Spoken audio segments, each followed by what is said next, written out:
there's always something that needs a little fixing on Far Point Farms.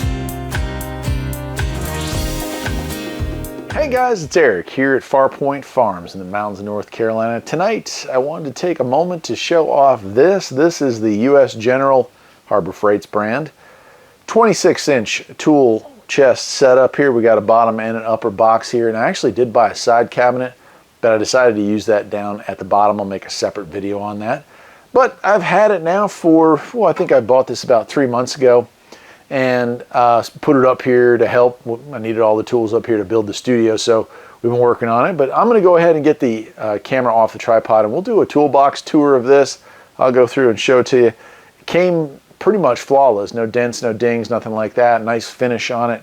Really happy with it overall. But let's take the camera off. I'll show you what I got. So there it is. As you can see, it's tucked in nicely in the corner.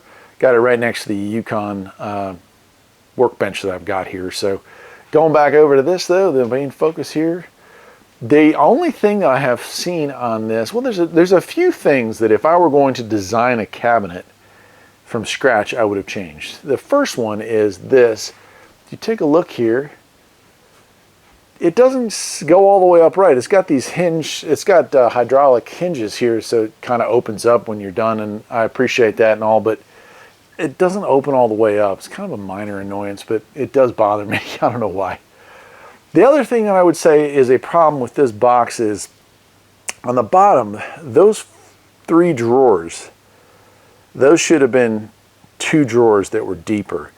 They're pretty narrow, and the same problem here. We have a nice drawer here, but then these 3 are really, really narrow. It should have given us a nice drawer here, maybe an even deeper drawer than that, and then these should have been squeezed down into 2. Other than that, though, I'm pretty happy with it. I've been able to rearrange the tools in a way that would work, and so let's go through the tools themselves. We've got up here on top, these are all chrome Craftsman, old school chrome Craftsman stuff. They are all at 12 points, so when I got into working on cars, I bought a complete Craftsman set, and it was all the 1/4, 3/8, and 1/2 inch deep and shallow, and it was 6 point and 12 point. Well, here's all the 12 point. And as you can see, there's some holes, stuff that I'm missing here and there, standard and metric. I did not replace them when I lost them or broke them, but now that I'm using this as a setup here, I probably will spend the time to fix up and get some of these done. And then this drawer is all the overflow. It's like sockets that I have acquired over the years that don't have a home. And then I do have drill bits and driver bits in here as well. This is miscellaneous. And this here is our files. I guess that would be the file cabinet, wouldn't it? This one here is empty. We do have the manuals here, single top 26. There's the bottom. And this is probably the side that, yeah, that's the side box. That's down at the bottom now. Just not enough room up here, or need for it, really. Right, here we've got some wrenches. Again, Craftsman sets. When I bought my tool set, I got a bunch of Craftsmans, and these were open-end combo wrenches, metric and standard. And I think I have complete sets for both of them, but if I don't, these are not something that you're going to come across and use too often, but I did keep them all these years. And here we go with combination wrenches. I am missing a few here. I'll complete that set. I've got these written down. The next time I go to the flea market, there's always guys selling used Craftsman tools. And then this is an old Stanley set, but standard size stuff. The drawers all move in and out really nicely, nice and smooth.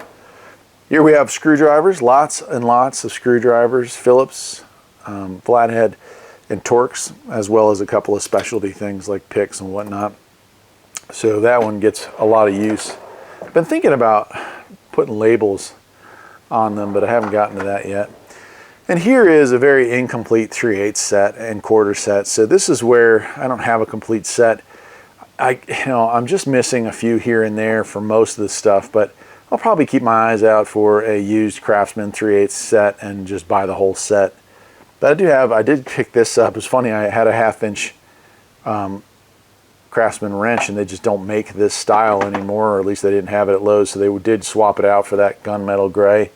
It's a nice fine tooth wrench, or ratchet. All right, in the lower box, pliers, overflow pliers. We got some vice grips, And we got pliers of all miscellaneous types and sizes. Most of these are off-brand. There are some Craftsman in here. There are some Vice Grip brand stuff, but this is all kind of overflow from my main box. And then here we have a really good pair of channel locks there. A couple of breaker bars, extensions, overflow pretty much here. And you can see what I mean, like it's barely enough room for that to fit in there. It's pretty tight. Go down a little bit forward, more pliers here, a bunch of side cutters, stuff like that. And then we do have more pliers. They got the offsets and some ratcheting wrenches there. Just odd combo to have one hammer in here, it looks like, for reasons unknown. And lower, again, this is kind of not its final form, but I've got some more socket organizers and another hammer. And we got our Ryobi stuff here. Got some flashlights, some chargers, and some equipment there. And then the bottom drawer has just like miscellaneous stuff here. Some stuff to balance tires, or I'm sorry, mower blades, and an air inflator, a couple of jacks and stuff like that. So holds it all really well, and I'm pretty happy with it. I like the overall look of it. You know, my first toolbox was a Craftsman 26, and this is obviously kind of a evolution of that, I would say.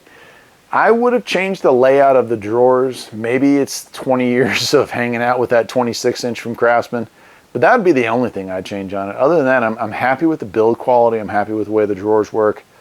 I'm just, overall, I'd say I'd give it a maybe a 7 out of 10. I'd give it an 8 out of 10, 7.5, we'll say. It'd be a 10 out of 10 if I could have made the drawers my own size. So I guess that'll do it for today, my friends. I'll see you next time. Take care.